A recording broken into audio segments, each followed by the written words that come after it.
मनुष्याचं जे वागणं आहे ते तोंड देखलं आहे. जर कुणी आमच्या संगतीत चांगलं वागलं तर आम्ही त्याच्या संगतीत चांगलं वागतो, किंवा कुणी आमचं बरं केलं तर मग आम्ही त्यांचं बरं करण्याचा प्रयत्न करतो. परंतु कुणी आमच्या संगती वाईट वागलं तर मग लगेच आम्ही त्यांचं वाईट करण्याचा प्रयत्न करतो. परंतु जिवंत देवाचं वचन आम्हाला असं शिकवत नाही.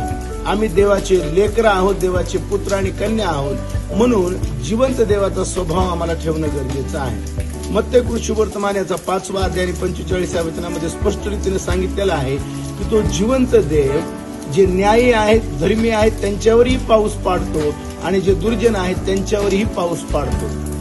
प्रियांनो, त्या जिवंत देवाचे आम्ही पुत्र आहोत. कोण आमच्याशी कसं वागतं म्हणून आम्ही आमची वागणूक बदलू नये, तर आम्ही चांगल्याच रीतीनं वागावं, म्हणजे देवाचं गौरव आमच्या जीवनाच्या द्वारे होणार आहे. आज तो प्रयत्न करू आणि देवाचं गौरव करूया. देव बाप मला आणि तुम्हाला आशीर्वाद देव. आमेन.